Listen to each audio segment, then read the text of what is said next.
বিসমিল্লাহির রহমানির রহিম। Welcome to YouTube channel. YouTube চ্যানেলের পক্ষ থেকে সকল শিক্ষার্থীবৃন্দদের জানাই আন্তরিক শুভেচ্ছা, অভিনন্দন। আজকের এই ভিডিও পর্ব যা আপনার জন্য খুবই গুরুত্বপূর্ণ। ভিডিওর থাম্বনেল দেখে যেহেতু আপনি ভিডিওটিতে ক্লিক করেছেন, সেই ক্ষেত্রে আপনি বুঝতেই পারছেন ভিডিওটি কি বিষয় নিয়ে হতে যাচ্ছে। ভিডিও যেহেতু ক্লিক করেইছেন, সেই ক্ষেত্রে আপনি সম্পূর্ণ ভিডিওটি দেখে ফেলুন। আজকের এই ভিডিও পর্বে আমি আলোচনা করব শুদ্ধকরণ বানানের ব্যবহারে কোথায় দন্ত স, কোথায় মূর্ধন্য ষ, কোথায় তালব্য শ ব্যবহার হয়ে থাকে। যদি আপনি এই চ্যানেলের নতুন সদস্য, দর্শক বা শিক্ষার্থী হয়ে থাকেন, তাহলে এখনই সাবস্ক্রাইব করে চ্যানেলের সাথেই থাকুন এবং পাশে থাকা বেল আইকনটি বাজিয়ে রাখুন, যাতে সবার আগে সবার প্রথমে আপনি পরবর্তী ভিডিওটি পেতে পারেন, কারণ পরবর্তী ভিডিও আপনার জন্য খুবই গুরুত্বপূর্ণ হতে পারে। তো চলুন আমরা দেখে নেই বানান শুদ্ধকরণের ক্ষেত্রে কোথায় দন্ত স এবং কোথায় মূর্ধন্য ষ হয়। এটা নিয়ে কিন্তু আমরা দ্বিধাদ্বন্দ্বের মধ্যে পড়ে যাই। স্বরবর্ণের ক্ষেত্রে দন্ত স হবে না মূর্ধন্য ষ হবে, তো এটা নিয়ে দ্বিধাদ্বন্দ্বের মধ্যে পড়ে যাই। এই দ্বিধাদ্বন্দ্ব যাতে আপনাদের মধ্যে না থাকে, সেই জন্য আজকের এই ভিডিও পর্বটি হয়েছে। স্বরেয় স্বরেয়া বা এর আকারের পরে যুক্তবর্ণে দন্ত স বসবে। তো কোথায় কোথায় দন্ত স বসবে? স্বরেয় এবং স্বরেয়া এর আকারের পরে যুক্তবর্ণ দন্ত স বসবে। তো এর কিছু নমুনা, যেমন দেখো, তিরস্কার, তিরস্কার বানানের দন্ত স আছে। নমস্কার, নমস্কার বানানের দন্ত স আছে। পুরস্কার, পুরস্কার বানানের মধ্যেও দন্ত স আছে। ভাস্কর্য, ভাস্কর্য বানানের দন্ত স আছে। সংস্কার, সংস্কার বানানের মধ্যেও দেখো দন্ত স আছে। পরস্পর্শ, পরস্পর্শ বানানের মধ্যেও দন্ত স আছে। দেখতে পারলেন আমি যে শব্দগুলো দেখালাম, এই শব্দগুলোর মধ্যে কিন্তু দন্ত স্বর ব্যবহার আছে। আর নিয়মে আমি কি বলেছিলাম যে যদি শব্দের মধ্যে স্বরেয় বা স্বরেয়ার ব্যবহার থাকে, তাহলে যুক্তবর্ণের সাথে দন্ত স হবে। তো যেহেতু আপনি দেখলেন শব্দগুলোর মধ্যে দন্ত স আছে, এবার এই শব্দগুলো আর একটু সহজ হবে যদি আমি ভেঙে ভেঙে আপনাদের দেখাই, তাহলে আপনার জন্য বুঝতে আর একটু সহজ হবে।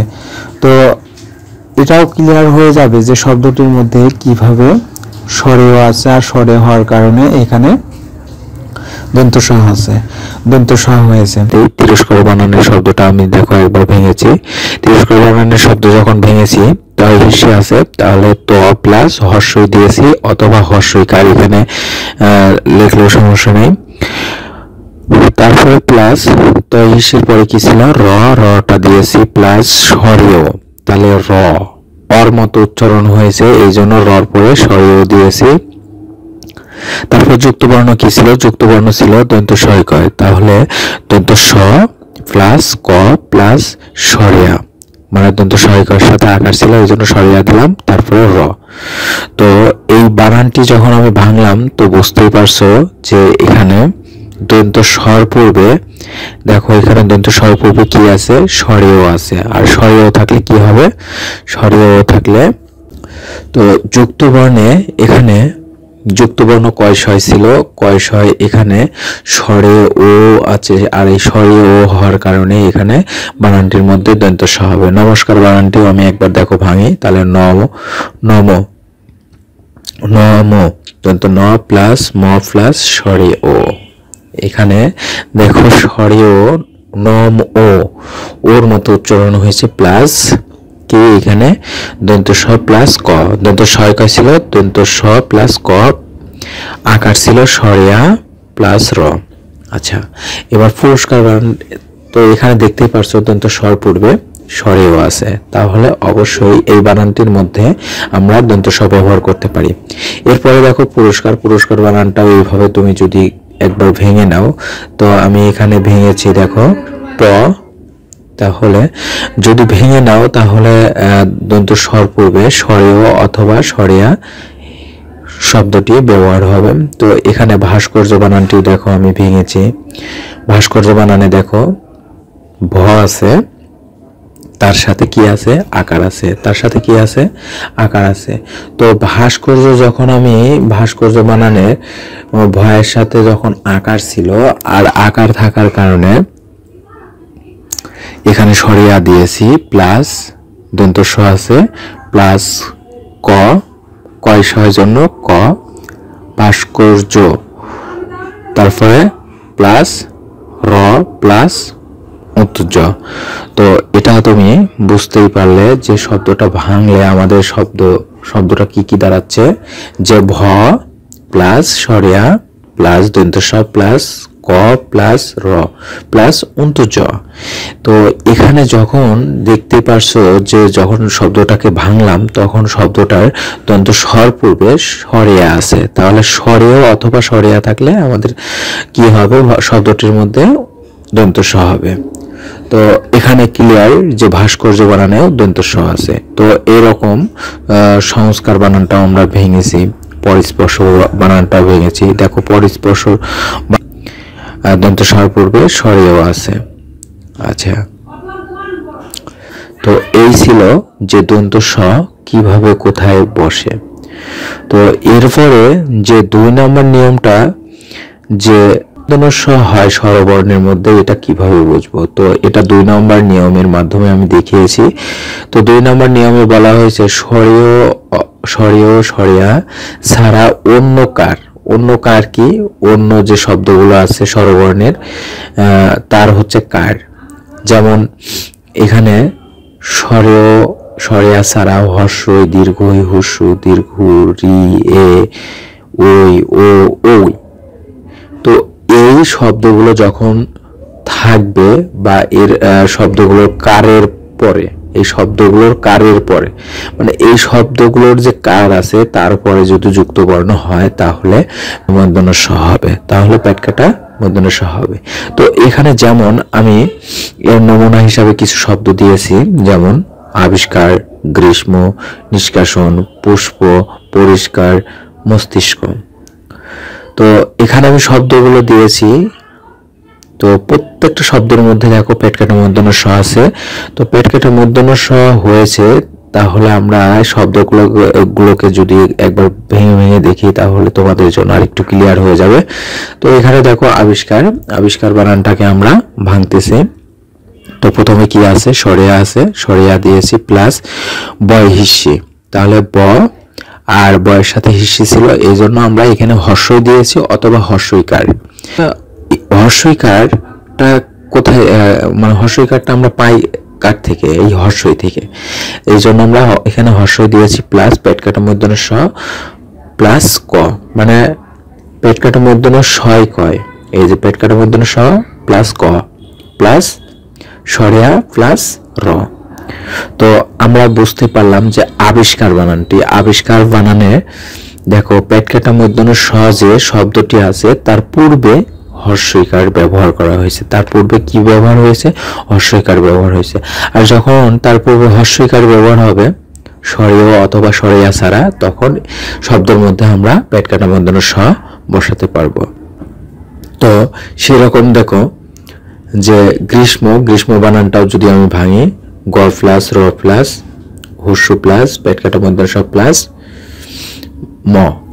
তো এখানে দেখো পেটকাটা মূর্ধন্য স এর পূর্বে হুস্যু আছে। তো আমাদের থাকতে হবে কি, যে হর্ষই দীর্ঘই হুস্যু, মানে স্বরেয় সরিয়া ছাড়া এই দুইটা স্বরবর্ণ বাদে বাকি স্বরবর্ণ থাকলে পরেই কি হবে, আমাদের শব্দের মধ্যে পেটকাটা মূর্ধন্য স্বর ব্যবহারটি হবে। তো এখানেও দেখো যে পেটকাটা মূর্ধন্য স্বর পূর্বে হুস্যু আছে। এখানে নিষ্কাশন বানানে দেখো যে, তো পুষ্প বানানটিও আমরা ভাঙলাম। দেখো পুষ্প বানানের পূর্বে পেটকাটা মূর্ধন্য স্বর পূর্বে হুস্যু আছে। পরিষ্কার বানানটি ভাঙলেও দেখো পেটকাটা মূর্ধন্য স্বর পূর্বে হর্ষইকার আছে। মস্তিষ্ক বানানটিও ভাঙলেও দেখো তার পূর্বে হর্ষই আছে, তার মানে স্বরবর্ণ আছে। তো এই ছিল যে 2 নম্বর নিয়মে কিভাবে পেটকাটা মূর্ধন্য স হয়। তো আমরা বুঝতে পারলাম যে দন্ত স এবং পেটকাটা মূর্ধন্য স কোথায় কিভাবে বসে। তো আর একটু এখানে 3 নম্বর নিয়মে বলা হয়েছে যে 7 প্রত্যয় যোগে শব্দ কখনো পেটকাটা মূর্ধন্য স হয় না, দন্ত স হয়, বরং দন্ত স হয়। তো এখানে যখন 7 প্রত্যয় যোগে যখন শব্দটি গঠিত হবে তখন পেটকাটা মূর্ধন্য স হবে না, কি হবে, দন্ত স হবে। তো এমন কিছু শব্দ নমুনা, ধূলিসাৎ, ধূলিসাৎ। তো এখানে যদি আমি ধূলিসাৎ বানানটি ভাঙি তাহলে ধ প্লাস, তো এখানে ধূলি যখন বানানটি ধয় দৈর্ঘ্য ছিল এই জন্য ধ প্লাস দৈর্ঘ্য প্লাস ল প্লাস হর্ষই, ল ছিল এই জন্য হর্ষই প্লাস দন্ত স প্লাস সাত, দন্ত স আকার আছে তাহলে প্লাস সরেয়া প্লাস ত। তো এই শব্দটি যখন আমরা ভাঙলাম তখন দেখো শব্দটির দন্ত স্বর পূর্বে হর্ষই থাকলে পেট কাটা মূর্ধন্য স হয়, কিন্তু এখানে আমাদের কি শব্দের মধ্যে সাত প্রত্যয় যুক্ত হওয়ার কারণে পেট কাটা মূর্ধন্য স না হয়ে দন্ত স হয়েছে। অগ্নিসাৎ, তো অগ্নিসাৎ বানানটিও আমরা ভাঙি, দেখো স্বরেও হবে গ হবে প্লাস দন্ত ন হবে প্লাস হর্ষই, গয় নয় হর্ষই কার আছে এই জন্য হর্ষই দিয়েছি প্লাস দন্ত স প্লাস সরেয়া প্লাস ত। তো এখানেও দেখো সাত প্রত্যয় যুক্ত হচ্ছে, এখানেও সাত প্রত্যয় যুক্ত হওয়ার কারণে পেট কাটা মূর্ধন্য স না হয়ে এখানে দন্ত স হয়েছে। এখানে কিন্তু প্রশ্ন থাকতে পারে তোমাদের যে এখানে যেহেতু দন্ত স্বর পূর্বে হর্ষইকার হয়েছে আর হর্ষইকার হলে পেট কাটা মূর্ধন্য স হয়, কিন্তু এখানে সাত প্রত্যয় যুক্ত হওয়ার কারণে এখানে তুমি পেট কাটা মূর্ধন্য স দিতে পারবে না।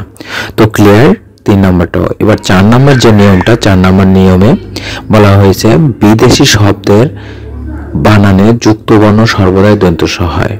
বিদেশি শব্দের বানানে যুক্ত বর্ণ সর্বদা দন্ত স হয়। যেমন পোস্ট, পোস্ট একটা বিদেশি বানান, দেখো যে যুক্ত বর্ণটি আছে তার সাথে দন্ত স হয়েছে। স্টার, এটাও বিদেশি বানান। স্টেশন, বাস স্ট্যান্ড, তারপরে master, studio, poster, first, last. তো এই বানানগুলো যেহেতু বিদেশি শব্দ এই ক্ষেত্রে এখানে দন্ত স ব্যবহার করা হয়েছে। এবার দেখো যে আরেকটু ক্লিয়ার হবে তোমার জন্য যুক্ত বর্ণের ক্ষেত্রে, যে 5 নম্বর নিয়ম, ট বর্গীয় বর্ণ, ট বর্গীয় বর্ণ ট আর ঠ এর পরে যুক্ত বর্ণ পেট কাটা মূর্ধন্য স হয়। ট এবং ঠ এর পরে যুক্ত বর্ণ পেট কাটা মূর্ধন্য স হয় যদি বিদেশি শব্দ না হয়। তো আমরা 4 নম্বরে দেখো এখানে বিদেশি বানানো হওয়ার কারণে দন্ত স হয়েছে, কিন্তু এখানে কিন্তু ট বর্গের ব্যবহারটি বেশি ছিল। তো এবার আমরা তো এর কিছু নমুনা, শব্দের নমুনা দেখো, শব্দগুলো নমুনা যে শব্দগুলো কেমন হবে। যেমন বৃষ্টি বানানটি, তো বৃষ্টি বানানটি এখানে দেখো প্রথমে আছে কি ব প্লাস এই যে বয় রি, এই জন্য রিকার প্লাস পেট কাটা মূর্ধন্য স প্লাস ট প্লাস হর্ষ। তো এমন যখন থাকবে, তো এখানে আরেকটি কথা যা আমরা সচরাচর জেনে আসছি যে স্বরীয় অথবা স্বরিয়া ছাড়া স্বরবর্ণের যে শব্দটি থাকবে বা যে ওই শব্দের কার কি আছে, এখানে দেখো পেট কাটা মূর্ধন্য স পূর্বে রি আছে, তাহলে রি স্বরীয় অথবা স্বরিয়া ছাড়া আছে, তাহলে রি অথবা রিকার, সেই ক্ষেত্রে এখানে কিন্তু পেট কাটা মূর্ধন্য স বসাতে পারো। আর একটা কথা, এখানে ট বর্গ আছে, মানে শব্দের মধ্যে টর ব্যবহারটি হচ্ছে এই জন্য পেট কাটা মূর্ধন্য স বসাবে। দেখো পেট কাটা মূর্ধন্য ছয়টায়, এখানে দেখো পেট কাটা মূর্ধন্য ছয়টায় যদি আমি ভাঙি তাহলে পেট কাটা মূর্ধন্য স প্লাস ট। নষ্ট বানানটাকে যদি আমরা ভাঙি তাহলে দেখো এখানে কিন্তু আমি বলেছিলাম যে স্বরীয় যদি থাকে তাহলে দন্ত স হবে, কিন্তু এখানে ট বর্গ হওয়ার কারণে দেখো পেট কাটা মূর্ধন্য স পেট কাটা মূর্ধন্য স্বর পূর্বে স্বরীয় হওয়ার শর্তেও এখানে পেট কাটা মূর্ধন্য স হয়েছে, কারণ এটা ট বর্গীয় শব্দের মধ্যে ট বর্গীয় ব্যবহারটি আছে। তো পেট কাটা মূর্ধন্য ছয়টা যদি আমি ভাঙি, পেট কাটা মূর্ধন্য স প্লাস ট, অনুষ্ঠান। তো অনুষ্ঠানটাকে ভাঙলে দেখো কি আসবে, স্বরীয় প্লাস মূর্ধন্য প্লাস হুস্যু প্লাস পেট কাটা মূর্ধন্য স প্লাস ঠ প্লাস সরেয়া প্লাস দন্ত ন। তাহলে পেট কাটা মূর্ধন্য সটা ভাঙলে কি হবে? পেট কাটা মূর্ধন্য স প্লাস ঠ। তো এখানে দেখো পেট কাটা মূর্ধন্য স আর ঠ, যেহেতু ট এবং ঠ যে শব্দের মধ্যে থাকবে সেটা শব্দের মধ্যে পেট কাটা মূর্ধন্য স হবে। তো এখানে ক্লিয়ার। তারপরে শ্রেষ্ঠ বানানটাকেও দেখো ভাঙলে দেখো ঠ আমরা পেয়েছি, আবার নিষ্ঠুর বানানটাকেও ভাঙলে দেখো আমরা ঠ পেয়েছি। আর ঠ হওয়ার কারণে এখানে আমাদের শব্দটির মধ্যে কি হবে? যে পেট কাটা মূর্ধন্য স্বর ব্যবহারটি হবে। তো আমরা ক্লিয়ার যে 5 নাম্বারটাও বুঝতে পারলাম। এবার যে 6 নাম্বার যে নিয়মটি সেটা হচ্ছে, আমরা 2 নাম্বার নিয়মে বলেছিলাম হর্ষই দীর্ঘই হুস্যু দীর্ঘ রি এ ওই ও যখন থাকবে তখন আমাদের কি হবে? তখন আমাদের পেট কাটা মূর্ধন্য স হবে। তো এমন যে 6 নাম্বারের রি বা রিকার এর পরে পেট কাটা মূর্ধন্য স হয়, যেমন বৃষ্টি বানান। তো বৃষ্টি বানানটি যদি আমরা ভাঙি, দেখো একবার ভাঙলেই বুঝতে পারবে। এখানে দেখো ব প্লাস, এখানে দেখো যে বয় রি, এখানে এই জন্য আমরা ব প্লাস রি দিয়েছি, অথবা রিকার আছে, আমি এখানে রিকার দিয়েও লিখতে পারি, সমস্যা নেই। যে প্লাস পেট কাটা মূর্ধন্য স প্লাস ট প্লাস হর্ষই অথবা হর্ষইকার। তো শব্দটি ভাঙলে যে পেট কাটা মূর্ধন্য স্বর পড়বে, রির ব্যবহারটি আছে, আর রির ব্যবহারটি থাকলে কি হবে? শব্দটির মধ্যে যে পেট কাটা মূর্ধন্য স হবে। এরপরে কৃষি বানানটাও যদি আমরা শব্দটা ভাঙি তাহলে পেট কাটা মূর্ধন্য স্বর পড়বে, রি হয়। ক প্লাস রি প্লাস পেট কাটা মূর্ধন্য স প্লাস দন্ত স, তাহলে পেট কাটা মূর্ধন্য স্বর পড়বে, রি আছে। আর এখানে এই জন্য কৃষি হয়েছে। এমন শব্দগুলো যখন আসবে তখন তুমি নিঃসন্দেহে পেট কাটা মূর্ধন্য স ব্যবহার করে বা শব্দটি দেখবে যে আসলে কি পেট কাটা মূর্ধন্য স আছে না ঠ আছে। পেট কাটা মূর্ধন্য স যখন থাকবে তখন তুমি নিঃসন্দেহে সেটা সঠিক দিবা। তো এরপরে 7 নম্বর যে নিয়মটি, 7 নম্বরে বলা হয়েছে র বা রেফ এর পরে পেট কাটা মূর্ধন্য স হয়। র বা রেফ এর পরে পেট কাটা মূর্ধন্য স। তো সেই ক্ষেত্রে এর র অথবা রেফ আছে। তো এমন কিছু বানানের নমুনা, যেমন বর্ষ অথবা হর্ষ, বর্ষ হর্ষ। তো বর্ষ এবং হর্ষ যখন হয়েছে এই শব্দ মধ্যে দেখো বর্ষ বানানটি ভাঙি, ব প্লাস র প্লাস কি পেট কাটা মূর্ধন্য স। এখানে দেখতেই পারছো যে পেট কাটা মূর্ধন্য স্বর পূর্বে র মানে রেফ আছে, পেট কাটা মূর্ধন্য সয় রেফ মানে পেট কাটা মূর্ধন্য স্বর উপরে রেফ আছে। আর রেফ থাকার কারণে আমরা এখানে কি সংক্ষেপে রেপ না লিখে র লিখলাম, র থেকেই রেপটা আসে। তো যখন এই র কথাটি প্রথম মানে পেট কাটা মূর্ধন্য স্বর পূর্বে বসেছে, দেখো র পেট কাটা মূর্ধন্য স্বর পূর্বে কি বোঝাচ্ছে? শব্দটা ভাঙার ক্ষেত্রে পেট কাটা মূর্ধন্য স্বর পূর্বে র বসেছে। আর এই জন্য শব্দটির মধ্যে বর্ষ বানান শব্দটির মধ্যে পেট কাটা মূর্ধন্য স হবে। এরপরে হর্ষ বানানটি যদি আমরা ভাঙি তাহলে কি দাঁড়াবে? হর্ষ বানানটি ভাঙলে হ প্লাস র প্লাস পেট কাটা মূর্ধন্য স, পেট কাটা মূর্ধন্য সয় রেপ, উপরে রেপ ছিল। আর এর কারণে এখানে হর, এখানে দেখো হর পরে র বোঝাচ্ছে, এই জন্য হ প্লাস র প্লাস পেট কাটা মূর্ধন্য স। তাহলে পেট কাটা মূর্ধন্য স্বর পূর্বে কি ছিল? শব্দটা ভাঙলে র। এই কারণে এখানে হর্ষ বানানের মধ্যে পেট কাটা মূর্ধন্য স। তো আশা করি যে কোথায় দন্ত স এবং কোথায় পেট কাটা মূর্ধন্য স হয় এটা তোমরা বুঝতে পারলে। তো এইভাবে যদি তুমি শব্দগুলো বা নিয়মগুলো মনে রাখতে পারো, তোমার মনের মধ্যে আয়ত্ত করে নিতে পারো, তাহলে শুদ্ধ বানানোর ক্ষেত্রে দন্ত স এবং পেট কাটা মূর্ধন্য স আর তালে বা স নিয়ে কোনো তোমাদের দ্বিধাদ্বন্দ্ব থাকবে না। চাইলে তুমি তোমার খাতাতে এই নিয়মগুলো নোটস করে নিতে পারো, অথবা এই ভিডিও ডিসক্রিপশন বক্সে আমি এই নিয়মগুলোর পিডিএফ একটি ফাইল দিব, সেখান থেকে তোমরা চাইলে ডাউনলোড করে নিতে পারো। এরপরে যদি তুমি ভিডিওটি বারবার দেখো তাহলে তোমার জন্য আর একটু সহজ হয়ে যাবে। তো চাইলে এই ভিডিওটি থেকে তোমরা নোটস করে নিতে পারো। এরপরে আমরা দন্ত ন এবং মূর্ধন্য ব্যবহার হয় এটা নিয়ে পরবর্তী ভিডিওতে আমরা আলোচনা করব।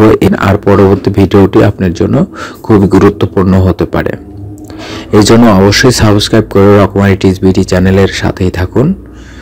তো আরেকটি কথা, যে এই ভিডিও ডেসক্রিপশন বক্সে হ্রস্বই এবং দীর্ঘইকার ব্যবহার হয়েছে শুদ্ধ বানানের ক্ষেত্রে, সেই লিঙ্কটিও ওই ভিডিওর মধ্যে আমি দিয়ে দেব, চাইলে তোমরা দেখে নিতে পারো। তো এই আশা ব্যক্ত করে আমার ভিডিওটি এখানেই শেষ করছি। ভিডিওটি শুরু থেকে শেষ পর্যন্ত থাকার জন্য অসংখ্য ধন্যবাদ। ভালো থাকবেন, সুস্থ থাকবেন। খুদা হাফেজ।